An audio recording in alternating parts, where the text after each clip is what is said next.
যে আয়াত কারিমা আমি আপনাদের সম্মুখে তেলাওয়াত করেছি, আল্লাহ তাআলা ফরমান কুল্লু নাফসিন যায়িকাতুল মাউত সুম্মা ইলাইনা তুরজাউন। তো কুল্লু নাফস সমস্ত আত্মাওয়ালা, রূহওয়ালা, জীবনওয়ালা, যাদের জীব আছে, যাদের জীবন আছে, আত্মা আছে, রূহ আছে, সমস্ত মানুষ মৃত্যুর স্বাদ আস্বাদন করতে হবে, মৃত্যুর পেয়ালা পান করতে হবে। কুল্লু নাফসিন যায়িকাতুল মাউত, মাউতের স্বাদ তারা গ্রহণ করবে। কার কথা? আল্লাহ তাআলার কথা। এরপরে রয়েছে সুম্মা ইলাইনা তুরজাউন, অতঃপর সমস্ত মানুষ আমি আল্লাহর দিকে আবার প্রত্যাবর্তন করবে। জোরে বলেন সুবহানাল্লাহ। এই হলো আয়াতের সাদা সিধা অর্থ। কি? আল্লাহ তাআলা ফরমান কুল্লু নাফসিন যায়িকাতুল মাউত, তো সমস্ত মানুষের, সমস্ত আত্মাওয়ালা, রূহওয়ালা মৃত্যুর স্বাদ আস্বাদন করবে, মৃত্যুর পেয়ালা পান করবে, মৃত্যুর শরাব পান করবে। পৃথিবীতে এমন কোন মানুষ নাই, এমন কোন জীবওয়ালা, আত্মাওয়ালা, রূহওয়ালা মানুষ নাই সে বলবে যে আমি মরব না। সকলেরই মৃত্যুবরণ করতে হবে, সবাই দুনিয়া ছেড়ে চলে যেতে হবে, কিন্তু কেউ আগে কেউ পরে, কেউ আগে কেউ পরে, একদিন না একদিন খবরে যেতেই হবে, মৃত্যুবরণ করতে হবে। মাউতু কাসিন কুল্লু নাসিন শারিবু খবরু বাইতিন কুল্লু নাসিন দাখিলু। মাউতু কাসিন কুল্লু নাসিন শারিবু খবরু বাইতিন কুল্লু নাসিন দাখিলু। প্রত্যেকটা মানুষ মৃত্যুর পেয়ালা পান করতে হবে, মৃত্যু শরাব পান করতে হবে, এবং কি তার খবরের ভিতরে যাইতে হবে। পৃথিবীতে এমন কোনো মানুষ নাই, এমন কোনো জাত নেই যে আমি মৃত্যুবরণ করব না। আছে? নাই, কেউ অস্বীকার করতে পারবে না। মৃত্যুর থেকে যতই পলায়ন করতে পারেন, মৃত্যুর থেকে বাঁচার জন্য যতই পথ অবলম্বন করতে পারেন, কিন্তু মৃত্যু আপনার থেকে আপনাকে বাঁচিয়ে রাখবে না। অর্থাৎ যেদিন আজরাইল যেখানে যে জায়গায় আসবে সেখানে সেই জায়গায় মরণ হতেই হবে, মৃত্যুবরণ করতে হবে, আর বাঁচার কোনো উপায় নাই।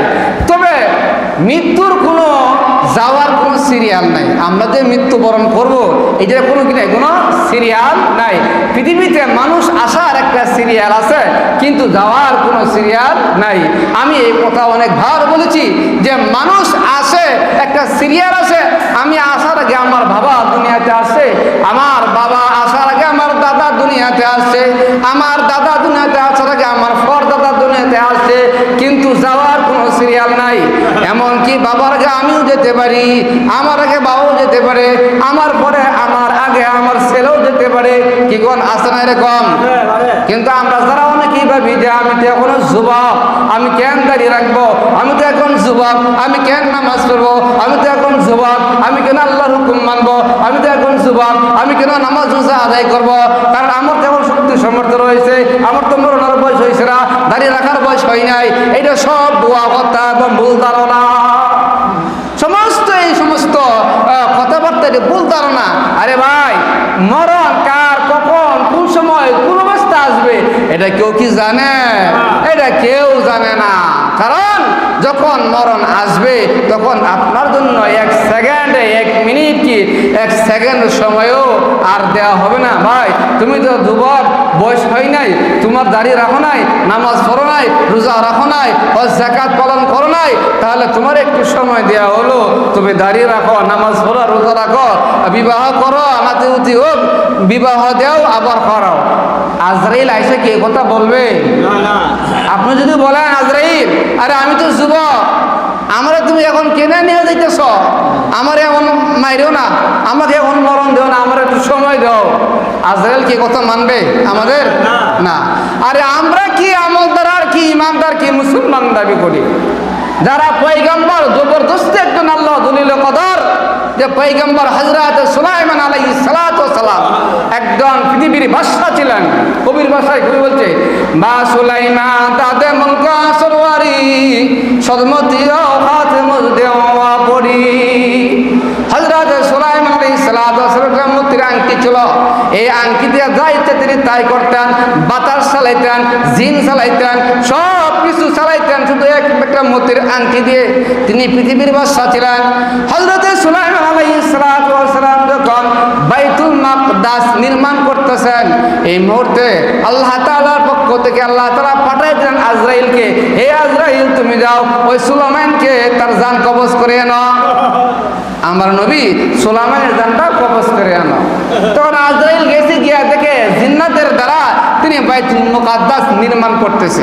উপস্থিত সম্মানিত মুসল্লিয়ানে কেরাম, মহান আল্লাহ পাক রব্বুল আলামিনের দরবারে লাখো কোটি কোটি হাজারো শুকরিয়া যে মহান আল্লাহ সুবহানাহু ওয়া তাআলা আমাদেরকে এই ফিতনা ফাসাদের জমানায় বিভিন্ন বাড়ি থেকে, বিভিন্ন এলাকা থেকে, বিভিন্ন দূর দূরান্ত থেকে যাচাই বাছাই করে, মহব্বত করে, সেই সালাম রেখে, সুস্থতা রেখে আজকে পবিত্র দিন, জুমার দিন, গুনাহ মাফের দিন, গরিবের হজের দিন, মুসলমানদের সাপ্তাহিক ঈদের দিন, এই দিনে জুমার নামাজ আদায়ের লক্ষ্যে মসজিদে আসা এবং বসার মতো সুযোগ করে দিয়েছেন। সেজন্য প্রাণ খুলে মনিবের দরবারে অন্তরস্থল থেকে আমরা শুকরিয়া তান পাঠ করি। সকলেই জোরে সুরে বলি আলহামদুলিল্লাহ। মুহতারাম হাজরিন, আরো অত্যন্ত শুকরিয়ার বিষয় যে মহান আল্লাহ সুবহানাহু ওয়া তাআলা আমাদেরকে অসংখ্য মানুষ থেকে মাত্র কিছু সংখ্যক মানুষ যাচাই বাছাই করে, মহব্বত করে, আজান দেওয়ার পর পরে দুনিয়াবি সমস্ত কাজকর্ম থেকে ফারেক করে আজকে আসা এবং বসার মতো, তারও পাশাপাশি কোরআন এবং হাদিসের কিছু আলোচনা পড়া এবং শোনার মতো তৌফিক দান করেছেন। সেজন্য আমরা আবারও শুকরিয়া দান পাঠ করি আলহামদুলিল্লাহ। মুহতারাম হাজরিন, আমি আপনাদের সম্মুখে কোরআনে কারিমে সূরাতুল আনকাবুতের 56 নম্বর আয়াত তেলাওয়াত করেছি। এই আয়াতকে সামনে রেখে কিছু বলার জন্য চেষ্টা করব। আল্লাহ তাআলা যদি আমাকে বলার এবং আপনাদেরকে শোনার তৌফিক দান করুন, সকলে বলেন আমিন। মুহতারাম হাজরিন, আমি যে আয়াতে কারিমা আপনাদের সম্মুখে তেলাওয়াত করেছি, সেই আয়াতে কারিমার বিষয়বস্তু হচ্ছে মৃত্যু সম্পর্কে, মরণ সম্পর্কে। দেখেন, পৃথিবীতে যা মানুষ আছে, সমস্ত মানুষ, অনেক মানুষ অনেক কিছু বিষয় নিয়ে তারা মতনৈক্য থাকে, ইখতিলাফাত থাকে, বিভিন্ন মতভেদ থাকে, বিভিন্ন কারণ থাকে। কিন্তু মৃত্যু এমন একটা বিষয় যার ব্যাপারে কোনো পৃথিবীর কোনো মানুষের কি নাই, মতনৈক্য নাই। যেমন ইহুদি খ্রিস্টানরা যারা বেঈমান মুশরিক, তারা কিন্তু আল্লাহ মানে না। তারা কি এক আল্লাহ মানে? না, তারা এক আল্লাহ মানে না। হ্যাঁ, এমন কি তারা কবরে আযাব বিশ্বাস করে না। হ্যাঁ, দুনিয়া থেকে বিদায় হওয়ার পরে কবরে আযাব দেবে, ফেরেশতারা প্রশ্ন করবে, হাসর, মিজান, ফুসিরাত, এগুলো তারা বিশ্বাস করে না। যাই হোক, মোট কথা হলো সমস্ত পৃথিবীর মানুষ তারা বিভিন্ন বিষয় নিয়ে মতনৈক্য থাকতে পারে, ইখতিলাফাত থাকতে পারে, সন্দেহ থাকতে পারে, কিন্তু মৃত্যু নামক যে একটা বস্তু রয়েছে, মৃত্যু যে রয়েছে, মরণ যে বিষয়টা রয়েছে, এটা তাম পৃথিবীর সকল হিন্দু, খ্রিস্টান, বৌদ্ধ, নাসারা, মুসলমান সহ কুল কায়নাতের সমস্ত মানুষ তারা এক বাক্যে, এক কথায়, এক মত, এক ফুসন, তারা এটা সবাই নিশ্চিত বিশ্বাস করে যে দুনিয়াতে আসছি, একদিন থাকবো না, মরে যাব। কথা বলেন ঠিক না বেটে? এই কথাটাই আল্লাহ তাআলা কোরআনে কারীমে বলছে। যে আয়াতে কারীমে আমি আপনাদের সম্মুখে তেলাওয়াত করেছি, আল্লাহ তাআলা ফরমান, কুল্লু নাফসিন যায়িকাতুল মাউত সুম্মা ইলাইনা তুরজাউন। তো কুল্লু নাফস, সমস্ত আত্মাওয়ালা, রূহওয়ালা, জীবনওয়ালা, যাদের জীব আছে, যাদের জীবন আছে, আত্মা আছে, রূহ আছে, সমস্ত মানুষ মৃত্যুর স্বাদ আস্বাদন করতে হবে, মৃত্যুর পেয়ালা পান করতে হবে। কুল্লু নাফসিন যায়িকাতুল মাউত, মাউতের স্বাদ তারা গ্রহণ করবে। এটা কার কথা? আল্লাহ তাআলার কথা। এরপরে আয়াতে বলছে সুম্মা ইলাইনা তুরজাউন, অতঃপর সমস্ত মানুষ আমি আল্লাহর দিকে আবার প্রত্যাবর্তন করবে। জোরে বলেন সুবহানাল্লাহ। এই হলো আয়াতের সাদা সিধা অর্থ। কি? আল্লাহ তাআলা ফরমান কুল্লু নাফসিন যায়িকাতুল মাউত, তো সমস্ত মানুষই, সমস্ত আত্মাওয়ালা রূহওয়ালা মৃত্যুর স্বাদ আস্বাদন করবে, মৃত্যুর পেয়ালা পান করবে, মৃত্যুর শরাব পান করবে। পৃথিবীতে এমন কোন মানুষ নাই, এমন কোন জীবওয়ালা আত্মাওয়ালা রূহওয়ালা মানুষ নাই সে বলবে যে আমি মরব না। সকলেরই মৃত্যুবরণ করতে হবে, সবাই দুনিয়া ছেড়ে চলে যেতে হবে, কিন্তু কেউ আগে কেউ পরে, কেউ আগে কেউ পরে, একদিন না একদিন কবরে যেতেই হবে, মৃত্যুবরণ করতে হবে। মাউতু কাসিন কুল্লু নাসিন শারিবু খবরু বাইতিন কুল্লু নাসিন দাখিলু, যে মাউতু কাসিন কুল্লু নাসিন শারিবু, কুল্লু নাসিন মাউতু কাসিন কুল্লু নাসিন শারিবু খবরু বাইতিন কুল্লু নাসিন দাখিলু। প্রত্যেকটা মানুষ মৃত্যুর পেয়ালা পান করতে হবে, মৃত্যু শরাব পান করতে হবে, এবং কি তার খবরের ভিতরে যাইতে হবে। পৃথিবীতে এমন কোনো মানুষ নাই, এমন কোনো জাত নেই যে আমি মৃত্যুবরণ করব না। আছে? নাই, কেউ অস্বীকার করতে পারবে না। মৃত্যুর থেকে যতই পলায়ন করতে পারেন, মৃত্যুর থেকে বাঁচার জন্য যতই পথ অবলম্বন করতে পারেন, কিন্তু মৃত্যু আপনাকে বাঁচিয়ে রাখবে না। অর্থাৎ যেদিন আজরাইল যেখানে যে জায়গায় আসবে সেখানে সেই জায়গায় মরণ হতেই হবে, মৃত্যুবরণ করতে হবে, আর বাঁচার কোনো উপায় নাই। তবে মৃত্যুর কোনো যাওয়ার কোনো সিরিয়াল নাই। আমরা যে মৃত্যুবরণ করব এটার কোনো কি নাই, কোনো সিরিয়াল নাই। পৃথিবীতে মানুষ আসার একটা সিরিয়াল আছে, কিন্তু যাওয়ার কোনো সিরিয়াল নাই। আমি এই কথা অনেকবার বলেছি যে মানুষ আসে, একটা সিরিয়াল আছে। আমি আসার আগে আমার বাবা দুনিয়াতে আসছে, আমার বাবা আসার আগে আমার দাদা দুনিয়াতে আসছে, আমার দাদা দুনিয়াতে আসার আগে আমার পরদাদা দুনিয়াতে আসছে, কিন্তু যাওয়ার কোনো সিরিয়াল নাই। এমনকি বাবার আগে আমিও যেতে পারি, আমার আগে বাবাও যেতে পারে, আমার পরে আমার আগে আমার ছেলেও যেতে পারে। কি কোন আছে না এরকম? কিন্তু আমরা যারা অনেকেই ভাবি যে আমি তো এখনো যুবক, আমি কেন দাঁড়িয়ে রাখবো, আমি তো এখন যুবক, আমি কেন নামাজ পড়বো, আমি তো এখন যুবক, আমি কেন আল্লাহর হুকুম মানবো, আমি তো এখন যুবক, আমি কেন নামাজ রোজা আদায় করবো, কারণ আমার তেমন শক্তি সামর্থ্য রয়েছে, আমার তো মরণের বয়স হয়েছে না, দাঁড়িয়ে রাখার বয়স হয় নাই। এটা সব ভুয়া কথা এবং ভুল ধারণা। সমস্ত এই সমস্ত কথাবার্তা ভুল ধারণা। আরে ভাই, মরণ কার, কখন, কোন সময়, কোন অবস্থা আসবে এটা কেউ কি জানে? এটা কেউ জানে না। কারণ যখন মরণ আসবে তখন আপনার জন্য এক সেকেন্ডে, এক মিনিট কি এক সেকেন্ড সময়ও আর দেওয়া হবে না। ভাই, তুমি তো যুবক, বয়স হয় নাই, তোমার দাঁড়িয়ে রাখো নাই, নামাজ পড়ো নাই, রোজা রাখো নাই, যাকাত পালন করো নাই, তাহলে তোমার একটু সময় দেওয়া হলো, তুমি দাঁড়িয়ে রাখো, নামাজ পড়ো, রোজা রাখো, বিবাহ করো, নাতি হোক, বিবাহ দেও, আবার করাও। আজরাইল আইসা কি কথা বলবে?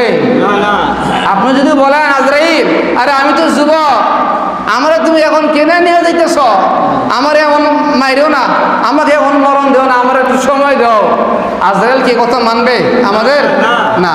আরে আমরা কি আমলদার আর কি ইমানদার কি মুসলমান দাবি করি, যারা পয়গম্বর জবরদস্তি একজন আল্লাহ দলিল কদর, যে পয়গম্বর হযরত সুলাইমান আলাইহিস সালাতু ওয়াস সালাম একজন পৃথিবীর বাদশা ছিলেন। কবির ভাষায় কবি বলছে, বা সুলাইমান দাদে মুলক সরওয়ারি সদমতি ও খাতিমুল দেওয়া পড়ি। হযরত সুলাইমান আলাইহিস সালাতু ওয়াস সালাম মুতির আংটি ছিল, এই আংটি দিয়ে যা ইচ্ছা তিনি তাই করতেন, বাতাস চালাইতেন, জিন চালাইতেন, সব কিছু চালাইতেন শুধু একটা মতির আংটি দিয়ে। তিনি পৃথিবীর বাদশা ছিলেন। হযরত সুলাইমান আলাইহিস সালাতু ওয়াস সালাম যখন বাইতুল মাকদাস নির্মাণ করতেছেন, এই মুহূর্তে আল্লাহ তাআলার পক্ষ থেকে আল্লাহ তাআলা পাঠিয়ে দিলেন আজরাইলকে, হে আজরাইল তুমি যাও ওই সুলাইমানকে তার জান কবজ করে নাও। আমার নবী সুলাইমানের জানটা কবজ করে আনো। তখন আজরাইল গেছে গিয়া দেখে জিন্নাতের দ্বারা তিনি বাইতুল মুকাদ্দাস নির্মাণ করতেছে, জিন্নাতরা কাজ করতেছে। তখন সুলাইমান আলাইহিস সালাম বলল, আজরাইল তুমি তো আসছো আমরা জান কবজ করার জন্য, দেখো এই যে বাইতুল মুকাদ্দাস আল্লাহর ঘর নির্মাণ করতেছি, আমরা সময়টা দেখো না, তোমাকে এই সময়টুকু দেওয়া হবে না। সুলাইমান আলাইহিস সালাম একটা লাঠি দিয়ে ভর করে দাঁড়িয়েছিলেন। তখন বলছে আমাকে বসার সময়টুকু দাও। তখন আজরাইল বলল, না হে সুলাইমান, তোমাকে দাঁড়ানো থেকে বসা এই সময়টুকু তোমাকে দেওয়া হবে না। কাকে দেওয়া হবে না বলছে? হযরত সুলাইমান আলাইহিস সালাম, যিনি পৃথিবীর বাদশা ছিলেন, একজন নবী ছিলেন, যার মতির আংটির ইশারা দ্বারা কুল কায়নাত, আগুন পানি বাতাস পানি সব কিছু চালাইতেন। বলেন সুবহানাল্লাহ। আজরাইল তিনাকেও 1 মিনিট 1 সেকেন্ড সময় দেওয়া হয় নাই, আর আপনি আমার সময় মানবে? আজরাইল যখন আমাদের কাছে এমন সূরত আকৃতি ধারণ করে আসবে, আজরাইলের চেহারা দিকেই তো আমাদের জান চলে যাবে। সময় সাবদূরের কথা। মুহতারাম হাজরিন, এই জন্য 24 ঘন্টা মৌতের কথা স্মরণ করো, ইয়াদে মৌত, মৌতকে স্মরণ করো। যারা বেশি বেশি করে মৌতকে স্মরণ করবে, তার দ্বারা কোনোদিন গুনাহের কাজ হবে না। মৌত যারা ভুলিয়া দেবে, তাদের দ্বারাই গুনাহ সংঘটিত হয়। মুহতারাম হাজরিন, আমরা যদি সবসময় আমাদের মরণের চিন্তা করি, আমাদের মৌতের চিন্তা করি, মৃত্যুর চিন্তা করি, তাহলে আমাদের দ্বারা কোনোদিন গুনাহের কাজ সংঘটিত হওয়া সম্ভব না। মুহতারাম হাজরিন, এই জন্য যার যখন কোন সময় মরণ এসে যায়, এটা পৃথিবীর কেউ বলতে পারে না। আর যত মানুষ হয়, যত চিকিৎসা আর প্রতিজ্ঞা এবং কি পথ অবলম্বন করুক না কেন, এমনকি সিন্ধুকের ভিতরে যদি পড়ে, এমনকি যদি কোনো গ্লাসের ভিতরেও যদি পড়ে মৃত্যু থেকে বাঁচার জন্য, তাও মৃত্যু থেকে বাঁচতে পারবে না। মুহতারাম হাজরিন, এজন্য আমরা সব সময় মৌতকে স্মরণ করতাম, মৃত্যুকে ভয় পেতাম, মৃত্যুর কথা ইয়াদ করতাম। যদি ইয়াদ করি তাহলে আমরা গুনাহের কাজ থেকে বাঁচতে পারবো। আর আমরা যতই ভাবি না কেন যে আমার তো মরণের বয়স হয় নাই, না না, এমন না, তোমার তো মরণের বয়স হয়েও যেতে পারে। আল্লাহ যদি তোমাকে এখন নিয়ে যেতে পারে, আল্লাহ যদি তোমাকে আরো 60 বছর হায়াত নামক দৌলত দিতে পারে, আর আল্লাহ যদি তোমাকে 5, 10 বছর 20 বছরের ভিতরে তোমাকে নিয়ে যেতে পারে। পারে না? পারে। কারণ মানুষ কখন, কোন সময়, কোন অবস্থায়, কোন জায়গায়, কোন বয়সে মরবে, এটা পৃথিবীর কোনো মানুষ জানে না, পৃথিবীর কোনো ওলি আল্লাহ জানে না, পৃথিবীর কোনো নবী রাসূল জানে না। এটা শুধুমাত্র কে জানে? আল্লাহ তাআলা জানে। মানুষ কখন, কোন সময়, কোন অবস্থায় মরবে, এটা কে জানে? আল্লাহ জানে। মুহতারাম হাজরিন, এজন্য আমরা সব সময় মৃত্যুর জন্য প্রস্তুত থাকতাম, সব সময় মৃত্যুকে বেশি বেশি করে স্মরণ করতাম। আল্লাহ তাআলা কোরআনে কারিমে বলছে, ফাইদা জাআ আজলুহুম লা ইস্তাখিরুনা সাআতাও ওয়া লা ইস্তাকদিমুন। আপনি আমার যখন আজরাইল সামনে এসে যাবে, আপনি আমাকে 1 সেকেন্ড সময় দেওয়া হবে না, 1 সেকেন্ড সময় এদিক সেদিক করা হবে না, পিছানো যাবে না, আগেও যাবে না। যখন আসবে তখনই যেতে হবে। কথা বলে ঠিক না বেটে? কোন মানুষ বাঁচতে পারবো? যেতেই হবে। আল্লাহ যাকে যখন যখন টান দিবেন তখনই চলে যাইতে হবে। এরকম কবির ভাষায় কবি বলছে, কাগজ কাটকার গাড়ি বানাকার উড়তা है आसमान में बेचारा क्या करेगा रसी मौला का हाथ में। ছেলেবেলেরা কাগজ কাটটা গুড্ডি বানায়া আকাশের দিকে উড়াইয়া দেয়। গুড্ডি ছেড়ে নিয়ে আপনারা গুড়ি গুড়ি, বাচ্চারা যখন কাগজ কাটটা গুড়ি বানায়া কোথায় উড়ে দেয়? আকাশের দিকে উড়া, সুতা সারে আর গুড়ি আকাশের দিকে উঠতে থাকে। থাকে না? থাকে। আবার যখন ওই বাচ্চা সুতা এইভাবে বলে আস্তে আস্তে বলতে থাকে, তখন গুটিটা কাছের দিকে আসতে থাকে। যখন একেবারে কাছের দিকে আসবে, তখন গুটিটা মাথাটা এইভাবে নাড়া, এইভাবে নাড়া, এইভাবে নাড়া, এইভাবে নাড়ায় গুটি একটা কথা বলতেছে। কি কথাটা বলতেছে? হে মালিক, তুমি যে সুতা বলতেছো আমাকে ধরার জন্য, আমি তোমাকে ধরা দেব না, আমি তোমাকে ধরা দেব না, আমি তোমাকে ধরা দেব না। আমরা যে দুনিয়ার মহব্বত আর ভালোবাসা, আমরা যে দুনিয়ার মিল ফ্যাক্টরি কারখানার ভালোবাসা, আমরা যে দুনিয়ার মহব্বতে সন্তানের মেয়ের পিছনে ফুরিয়া যে আল্লাহর হুকুম নবীর তরিকা বলে যাচ্ছি, আল্লাহকে বলে যাচ্ছি, নবীকে বলে যাচ্ছি, নামাজ রোজা হওয়া জায়গা সব ভুলে যাচ্ছি, আর মৃত্যুর কথা না করে বলতেছি আমরা মরবো না মরবো না মরবো না। গুটি যেভাবে তার মালিককে বলে, এ মালিক আমি তোমাকে ধরা দেব না, কিন্তু গুটির মালিক যখন একেবারে ফেসতে ফেসতে একবারে কাছে নিয়ে আসে আর ঠপ করে গুটিটা ধরে ফেলে মালিকে, তদ্রুপ আল্লাহ তাআলা আমাকেও আমরা যতই বাহানা করি না মৃত্যু থেকে বাঁচার জন্য, যতই পথ অবলম্বন করি না কেন মৃত্যু থেকে বাঁচার জন্য, আল্লাহ তাআলা সুতা যখন টান দিবে আমাকেও দুনিয়া থেকে বিদায় হতেই হবে। জোরে বলেন সুবহানাল্লাহ। বাঁচার কোনো উপায় নাই, মরণ থেকে যতই ফালাও মরণ তোমায় লইবে গিরি, যদিও সুদূর আকাশ পানে ফালাও যেতা লাগে সিঁড়ি। তুমি যদি মরণ থেকে বাঁচার জন্য ফালানোর জন্য আকাশের দিকে সিঁড়ি লাগাই আকাশে উঠতে থাকো, তবুও মরণ তোমাকে গ্রাস করবে। মৃত্যুর স্বাদ আস্বাদন গ্রহণ করতেই হবে, মৃত্যুর পেয়ালা পান করতে হবে, মাটির নিচে সারা 3 হাত মাটির নিচে খবর দিতেই হবে। মুহতারাম হাজরিন, মরণ থেকে বাঁচা কিনা সম্ভব না। এই জন্য আমরা 24 ঘন্টায় মৃত্যুর চিন্তা করতাম, মৃত্যুকে বই পড়তাম, মরণকে স্মরণ করতাম। মুহতারাম হাজরিন, আর আমরা তো ভাবি এটাই যে আমাদের এখনো মরণের বয়স হয় নাই। আসলে এমন না, মরণ তো আমরা জানি না কে কখন কোন সময় মরবো, এটা শুধুমাত্র কে জানে? আল্লাহ তাআলা জানে। সংক্ষিপ্ত একটা ঘটনা দিলেন হযরতে মালিক রহমাতুল্লাহি আলাইহি। তিনি মদিনায় তিনার শেষ বয়সটা, একেবারেই শেষ বয়স, বার্ধক্যজনিত শেষ বয়সটা মদিনায় গিয়া তার কাটানোর তামান্না। কেন? যে আমি যদি মদিনাতে দুনিয়া থেকে বিদায় হয় তাহলে মদিনায় আমাকে দাফন করা হবে, আর কাল কিয়ামতের মাঠে হাসরের মাঠে মদিনা ওলার সাথে গিয়ে উঠবো। জোরে বলেন সুবহানাল্লাহ। এটা হলো ইমাম মালিক রহমাতুল্লাহ আলাইহির ধারণা, তামান্না, তার দিলের আশা আকাঙ্ক্ষা। কি আশা আকাঙ্ক্ষা? আমি শেষ বয়সটা মদিনায় কাটাতে চাই। যদি মদিনায় কাটাতে চাই তাহলে মদিনায় যদি দুনিয়া থেকে বিদায় হয় তাহলে মদিনায় আমাকে দাফন করবে, আর যদি মদিনায় আমাকে দাফন করে তাহলে কিয়ামতের মাঠে হাসরের মাঠে মদিনাওয়ালার সাথে আমি কি করব? উঠবো। জোরে বলেন সুবহানাল্লাহ। তার এই তামান্না তার দিলে, এই অন্তরে। কিন্তু হজ্জের মৌসুম এসে গেছে, হজের সময় হয়ে গেছে। এখন ভাবতেছে এখন যদি হজ করতে যাই আর যদি সেখানে গিয়ে আমি মারা যাই তাহলে তো আমার দাফন ও কাফন মক্কায় করবে, মদিনা তো আর দাফন করতে পারবে না। এখন কি করা? তখন তিনি একটু চিন্তা করলো, এখন যদি দুনিয়া হজ করতে না যায় তবু তো দিলে শান্তি পাচ্ছি না, আরে হজটা মিস করতেছি, হজের মৌসুম এসে গেছে। আবার যদি হজ করতে যাই আর সেখানে যদি মারা যায় তাহলে তো মদিনায় আমাকে আর দাফন করা হবে না, এটা কেমন? তার দিলে এরকম একটাই লাগছে। তখন সে ভাবতেছে কি যে আমি একটি ইস্তেখারা করি। কি করি? ইস্তেখারা দেখি আমি কয়দিন দুনিয়াতে বাঁচি। যদি নাম্বার সময় হায়াত পাই তাহলে আমি হজ করতে যাব, আল্লাহর ঘর তওয়াফ করব, আরাফাতের ময়দানে খান্দাকাটি করে আল্লাহর কাছে মুনাজাত করব, জীবনের গুনাহ মাফ করব, তার এই ইচ্ছা। আর যদি নাম্বার হায়াত না পাই তাহলে তো মদিনায় থাকবো, আর মদিনায় ইন্তেকাল করলে মদিনায় আমাকে দাফন করা হবে। জোরে বলেন সুবহানাল্লাহ। তো ইমাম মালিক রহমাতুল্লাহি আলাইহি তিনি কি করলেন? ইস্তেখারা করলেন। ইস্তেখারা করে যখন তিনি ঘুমিয়ে গেলেন তখন আল্লাহর নবী এসে তাকে 5টা আঙ্গুল দেখাইলো। জোরে বলেন সুবহানাল্লাহ। আর জোরে বলেন সুবহানাল্লাহ।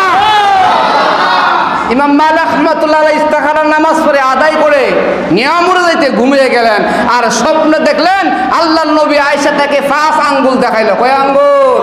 5টা আঙ্গুল দেখাইলো।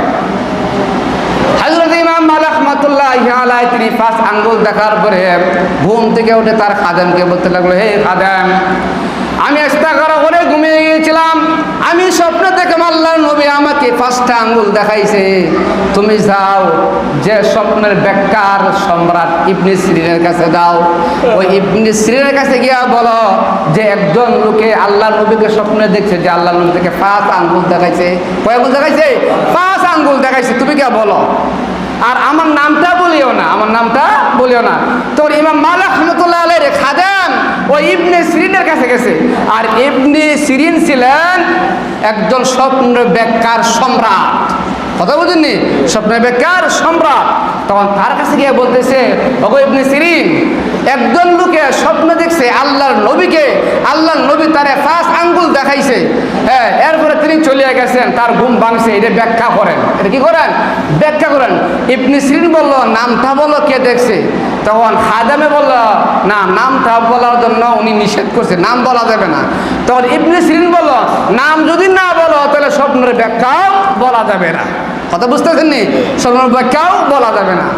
তখন ওই ইবনে সিরিন বলতেছে, তুমি নাম বলো না না বলো, তবে এটা যুগ শ্রেষ্ঠ একজন সর্বশ্রেষ্ঠ বড় আলেম ইমাম মালিক ব্যতিরেকে এই স্বপ্ন পৃথিবীর আর কোনো মানুষ দেখা সম্ভব না। বলেন সুবহানাল্লাহ। উনি কি নাম বলা লাগছে না? আগেই তিনি বলে বেলাইছে, আগেই বলে বেলাইছে। তখন ওই খাদেম আবার রিটার্ন ঘুরে আইছে ইমাম মালিকের কাছে। ইমাম মালিক রহমতুল্লাহ আলাইহির কাছে বলতেছে, ইমাম মালিক রহমতুল্লাহি আলাইহি, আপনি যে বললেন স্বপ্নের ব্যাখ্যা জিজ্ঞাসা করার জন্য, তাকে আমি জিজ্ঞাসা করলাম, উনি বলছেন নাম না বললে স্বপ্নের ব্যাখ্যা দিবে না। তবে উনি আপনার কথা বলছে যে ইমাম মালিক বাদে এই স্বপ্ন আর কোনো ব্যক্তি দেখতে পারা কিনা সম্ভব না। তখন ইমাম মালিক রহমতুল্লাহ বলল, যাও, যেহেতু আমি নাম বলার আগেই বলেই ফেলছে যে আমি দেখছি, যাও গিয়ে নাম বলো আমার। তখন ইমাম মালিক রহমতুল্লাহ আলাইহির খাদেম আবার ইবনে সিরিনের কাছে গেছে, গিয়ে বলতেছে, ইবনে সিরিন, যে হ্যাঁ, আপনি যার নাম বলেছিলেন ইমাম মালিক রহমতুল্লাহি আলাইহি, তিনি এই স্বপ্নটা দেখছে যে আল্লাহ রাসূল তাকে এসে 5 আঙ্গুল দেখাইছে। কয় আঙ্গুল দেখাইছে? 5 আঙ্গুল। এরপরে তিনি চলেছেন, ব্যাখ্যা দেন, ব্যাখ্যা কি?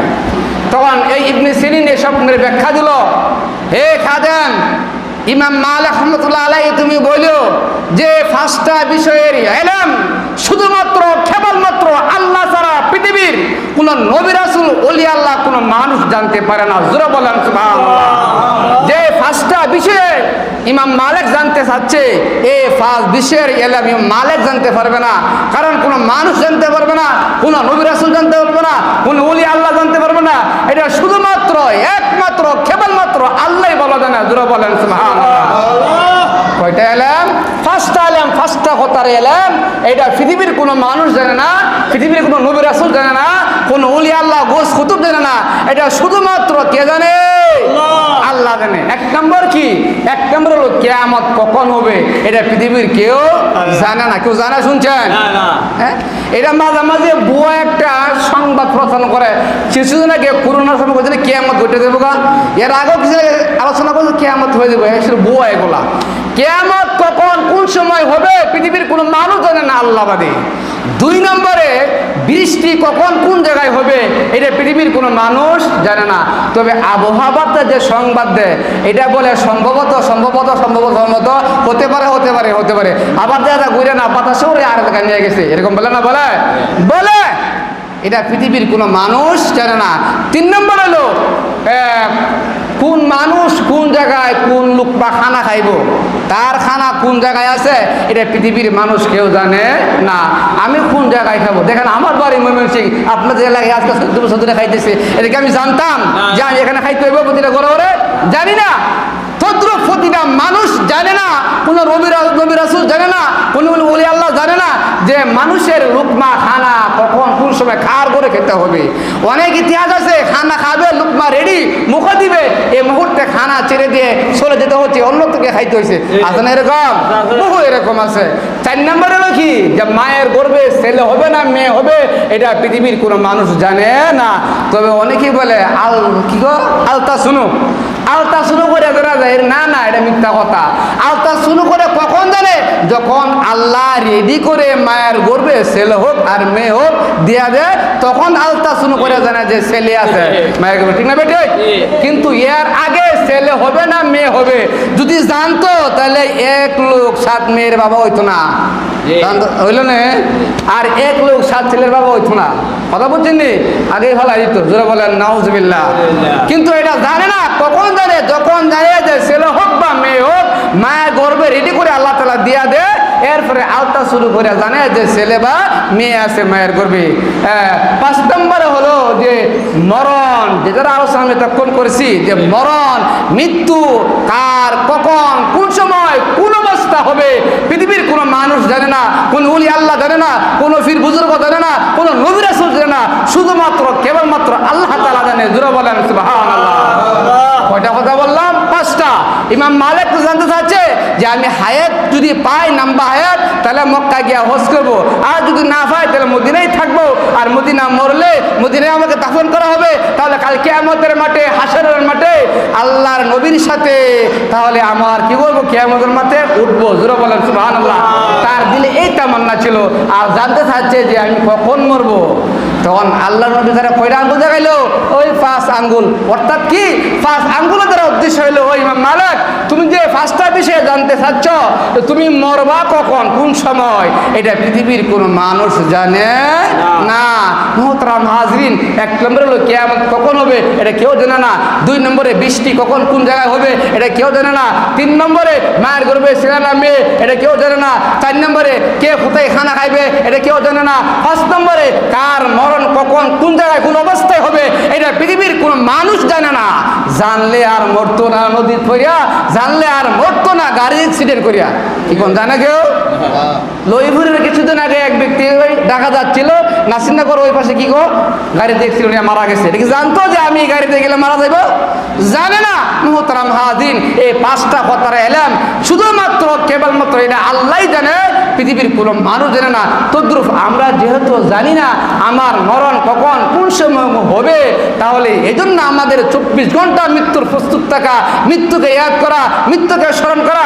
যদি আমরা মৃত্যুকে বেশি বেশি করে স্মরণ করি, মৃত্যুকে যদি আমরা ভয় পাই, মরণকে ইয়াদ করি, আমার দ্বারা কোনোদিন চুরি, ডাকাতি, জিনা, বদমাইশি, লুটতরাজি কোনো গুনাহের কাজ আমার দ্বারা সংঘটিত হবে না। আর যদি মরণকে আমরা ভয় না পাই, মরণকে ভুলিয়া যাই, তাহলে আল্লাহর হুকুম, নবীর তরিকা মানা আমাদের পক্ষে সম্ভব হবে না। গুনার কাজ করতেই থাকবো, গুনাহ করতে করতে দিল বাড়ি হয়ে যাবে, অন্তর কালো হয়ে যাবে, আর জাহান্নামে যেতে হবে। জোরে বলেন নাউজুবিল্লাহ। এই জন্য সবসময় 24 ঘন্টা আমরা কি করব? বেশি বেশি করে মৃত্যুকে স্মরণ করব। কথা বুঝছেন নি? আর একটা বিশেষ কথা হলো যে আমরা অনেকেই ভাবি আমরা মৃত্যু থেকে বেঁচে যাবো। মৃত্যু থেকে কেউ বাঁচতে পারছে না। মৃত্যু থেকে পৃথিবীর কোনো মানুষ বাঁচতে পারে নাই। মুফাসসিরিনে কেরাম আল্লাহ তাআলা কোরআনে কারিমে ঘোষণা করছে, আইনামা তাকুনু ইদরুকুমুল মাউত ওয়ালাউ কুনতুম ফি বুরুজিম মুশাইয়াদা। পৃথিবীর তুমি যে কোনো স্থানে থাকো না কেন, এমনকি গ্লাস বানায়া গ্লাসের ভিতরে যদি যাও, এমনকি সন্ধিকের ভিতরে যদি তালা লাগিয়ে আটকিয়ে থাকো, সেখানেই আজরাইল তোমাকে গ্রাস করবে। জোরে বলেন সুবহানাল্লাহ। মৃত্যু থেকে কেউ পলায়ন করতে পারবে না, মৃত্যু থেকে কেউ বাঁচতে পারবে না। মুহতারাম হাজরিন, তাফসিরে একটা ঘটনা উল্লেখ হয়েছে, ঘটনা বলেই আমি আলোচনা শেষ করে দেব। একজন মহিলা সে বাচ্চা প্রসব করবে, তার খাদেমকে বলতেছে, খাদেম আমি বাচ্চা প্রসব করবো, আমার বাচ্চা প্রসব করে ব্যথা উঠছে, তুমি কিছু আগুন নিয়ে আসো। বাচ্চা প্রসব করলে আগুনের প্রয়োজন আছে না নাই? কথা বোঝেন নাই আমার? বাচ্চা প্রসব করলে আগুনের প্রয়োজন আছে। যখন আগুনের প্রয়োজন আছে, খাদেম বাড়িয়েছে আগুন আনার জন্য। কেন জন্য? আগুন আনার জন্য। গিয়া দেখে বাহিরে, যখন খাদেম বাইরেছে আগুন আনার জন্য, বাইরে গিয়া দেখে নাম্বা পাঞ্জাবি, সাদা দাড়ি, পাগড়ি, টুপি লাগানো এক বুজুর্গ দাঁড়িয়ে আছে। ওই বুজুর্গকে সালাম দিল, আসসালামু আলাইকুম। বুজুর্গ বলল, ওয়ালাইকুম আসসালাম। বাবা তুমি কই যাচ্ছ? আমি যাচ্ছি আমার মনিবের বাচ্চা প্রসব হবে আগুন আনার জন্য। তখন ওই বুজুর্গ বলতেছে, তুমি কি জানো কার জন্য আগুন আনতেছ? না আমি তো জানি না, আমি তো আমার মনিব বাচ্চা প্রসব করবে, মেয়ে বাচ্চা জন্ম হয়েছে, তার জন্য আমি আগুন আনতে যাচ্ছি। তখন ওই বুজুর্গ বলতেছে, হে খাদেম, যে বাচ্চার জন্য তুমি আগুন আনতে যাচ্ছ, সেই বাচ্চাটা, সেই মেয়েটা বড় হয়ে 100 যুবকের সাথে কেলেঙ্কারি কাজ করবে, ব্যভিচারী করবে। জোরে বলেন নাউজুবিল্লাহ। আপনারা শুনে খুব খুশি হয়েছেন যে একটা মেয়ে বড় হইয়া 100 যুবকদের সাথে, 100 মানুষের সাথে জিনার কাজ করব, এটা শুনে আমরা খুব খুশি হয়েছেন। তা নাউজুবিল্লাহ জোরে খান, আর জোরে বলেন নাউজুবিল্লাহ। বুজুর্গ বলতেছে, হে বাচ্চা তুমি কার জন্য আগুন আনতে যাচ্ছ? যে মেয়েটার জন্য তুমি আগুন আনতে যাচ্ছ, সে মেয়েটা বড় হয়ে একজন যুবকের চরিত্র নষ্ট করবে, তুমি তার জন্য আগুন আনতে যাচ্ছ? তখন এই খাদেম এই কথা শুনিয়া ভাবতে লাগলো, যে লোকটা বলতেছে তাদের চেহারা দেখা যায় নেককারের চেহারা, কারণ নেককারদের চেহারা দেখলেই তো বোঝা যায় লোকটা ভালো মানুষ না খারাপ মানুষ, বোঝা যায় না? যাই বদকারের চেহারা দুটো নাকি সাদা দবদবা আগুন বাইরে, আর নেককারদের চেহারা কালো হইলো নূর বাইরে নূর। জোরে বলেন সুবহানাল্লাহ। যে লোকটা বলতেছে এটা মিথ্যা কথা বলার লোক না। এই বাচ্চা কিটা করছে, সরাসরি আবার ঘরে ঢুকছে, আয়সা দেখে মা সাথে শোয়া, বাচ্চাটা রক্ত রঞ্জিত করে রয়েছে। তখন তার ওই খাদেম তার কোমর থেকে একটা ছুরি বের করে বাচ্চাটার ফেডে আঘাত করলো। আঘাত করে বাচ্চার ফেডের ভিতর থেকে নাড়ি বুড়ি সব বের হয়ে গেল। যখন বের হয়ে গেল তখন বাচ্চা দাঁড়িয়ে, খাদেমটা দাঁড়িয়ে বলতেছে, হাই হাই আমি কি করলাম, আমি যে বাচ্চাটাকে মারলাম কি করলাম, এটার দলিল প্রমাণ কেন মারলাম এটা আমি কিভাবে বুঝবো? তখন আবার দৌড়তে বাইরেছে বুজুর্গকে ধরার জন্য, কারণ বুজুর্গ বলতে বলছে তো যুবকদের চরিত্র নষ্ট করবে। আয়সা দেখে বুজুর্গ আর নাই, সুবহানাল্লাহ কইতেন না, বুজুর্গ আর নাই। তখন ওই খাদেম ওই বাচ্চা খুন করার পরে বয়ে সে দেশ থেকে দেশান্তর পালিয়ে শত শত মাইল অনেক দূরে চলে গেছে। যখন চলে গেছে সেখানে গিয়ে অনেক বড় হয়েছে, বড় করে দর সম্পদ অর্জন করে বিদেশের বাড়িতে আবার চিঠি পাঠাইছে যে আমার জন্য একটা ভারী করো, সংক্রমিত সময় শেষ, একটা ভারী করো, একটা ঘর করো বড় দেখে, এরপরে আমার জন্য একটা সুরুষী এবং সুন্দরী মহিলা দেখে বিবাহ ঠিক করো। অনেক বছর পরে যখন ওই লোক বিদেশে গিয়া বড় হয়ে অর্থ সম্পদ অর্জন করে বাড়িতে লেগেছে, অর্থ সম্পদ টাকা ফাটাইছে, তার বাবা মা একটা বাড়ি করছে আর বিবাহ ঠিক করছে, দেশে আসছে বিবাহ করাইয়া দিছে। যাওয়া যখন বাসর রাত্রে যা গিয়া দেখে ওই যে মহিলার তল ফেলের নিচে একটা নাম্বা কাটা দাগ সেলাই করা, সুবহানাল্লাহ। তখন খাদেমে বলতেছে, ওগো আমার বউ বিবি, তোমার কোমরের নিচে অর্থাৎ এই ফেটের নিচে যে নাম্বা একটা খাটা দাগ, দাগটা কিসের, দাগটা কিসের? তখন তার বউ বলতেছে, স্বামী আমি যখন মার গর্ভ থেকে ভূমিষ্ঠ হয় তখন আমার মার খাদেমে অর্থাৎ আমার মার গোলামে আমাকে ছুরি দিয়ে আঘাত করছিল। এই আঘাত করার কারণে আমার মা সেলাই দিছে, এমনি এমনি আমি সুস্থ হয়ে গেছি গা। আর এই খাদেম আর ওই ব্যক্তিরা ওই গোলামটা দেশান্তর হইয়া পলাইয়া গেছে গা। কথা বুঝতেছেন নি? ওরা না কোন জায়গাতে কোন যাইতেছে।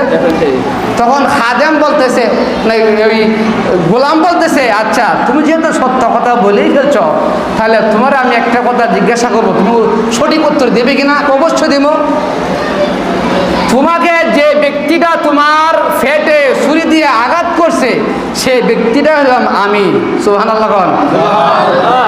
আর আমি যে কারণে তোমাকে ছুরি দিয়ে আঘাত করেছিলাম, এক বুজুর্গ আমাকে দুইটা ভবিষ্যৎবাণী বলেছিল। এক নম্বর ভবিষ্যৎবাণী হলো যে তুমি বড় হয়ে 100 যুবকের চরিত্র নষ্ট করবে, অর্থাৎ 100 যুবকের সাথে তার কেলেঙ্কারি কাজ করবে, জিনা করবে। তুমি করছো কিনা সঠিক বলো। তখন মেয়েটা বলতেছে, হ্যাঁ স্বামী আপনি যা বলছেন সত্যি বলছেন, তবে স্বামী আমি তওবা করে সব কিছু ছড়িয়ে দিয়েছি, তবে গুলো তো আল্লাহ মাফ দেয়, আপনিও আমাকে মাফ করে দেন, আপনার বন্ধনে আমাকে রাখেন। জোরে বলেন সুবহানাল্লাহ। তখন বলল স্বামী, বেবি আপনাকে আরেকটা ভবিষ্যৎবাণী তোমাকে শোনাই। কি ভবিষ্যৎবাণী? যে তুমি শুধুমাত্র একটা মাকড়সার কারণে মৃত্যুবরণ করবা। এর কারণে মাকড়সার কারণে তুমি একটা শুধু মৃত্যুবরণ করবা। তখন হাসই ওই বুজুর্গ আমাকে দুইটা ভবিষ্যৎবাণী দেখাইছে। একটা তো সঠিক পাইলাম, তুমি 100 যুবকের সাথে কেলেঙ্কারি কাজ করছো। 2 নম্বর হলো আমি এটাও দেখতে চাই যে মাকড়সার কারণে তোমার মরণ হয়, এটা কিভাবে, এটা আমি দেখতে চাই। তখন স্বামী স্ত্রী মিলে তারা একটা ছাদের উপরে একটা গ্লাস দিয়া ঘর বানিয়েছে। কি দিয়া? গ্লাস দিয়া, যাতে একটা ফ্যামিলিকেও এটার ভিতরে না ঢুকতে পারে। কিছুদিন যাওয়ার পরে যখন জামাই বউ ঘুমায় রয়েছে, উপরের দিকে তাকায় রয়েছে, দেখে ছাদের উপরে গ্লাসের উপরে একটা মাকড়সা ঘুরতেছে। যখন ঘুরতেছে স্বামী বলল, বেবি এই তো মাকড়সা, এই তো কি মাকড়সা। এই মাকড়সার কারণে তো তুমি মৃত্যুবরণ করবা। তখন বিবি বলছে এই মাকড়সা, এটা একটা মাকড়সা হইলো, এই যে মাকড়সা কত লাঠি মারছি, এ কথা হয়ে আইসি ঘুম থেকে উঠে একটা লাঠি দিয়া মাকড়সা বাড়ি দিয়া নিচে ফালাই দিছে, নিজে ফালা দেয়া ফাওয়াজে একটা মুড়া দিছে। তখন ফাওয়াজে মুড়া দিছে, মুড়া দেওয়ার সঙ্গে সঙ্গে ওই মাকড়সার থেকে এমন একটা বিষ তার পায়ে গিয়ে ঢুকছে, বিষ ঢুকার সাথে সাথে সঙ্গে সঙ্গে দুনিয়ার থেকে মারা গেছে। জোরে বলেন সুবহানাল্লাহ। এই কথাটাই আল্লাহ তাআলা কোরআনে কারিমে বলছে, আইনামা তাকুন ইয়াদরুকুমুল মাউত ওয়ালাউ কুনতুম ফি বুরুজিম মুশাইয়াদা। তুমি যদি ঘর বানায়া, প্রাচীনের বিল্ডিং বানায়া, গ্লাসের ঘর বানায়া, যেখানে সেখানে তুমি যদি লুকিয়ে থাকো, মৃত্যু তোমাকে গ্রাস করবে, গ্রাস করবে।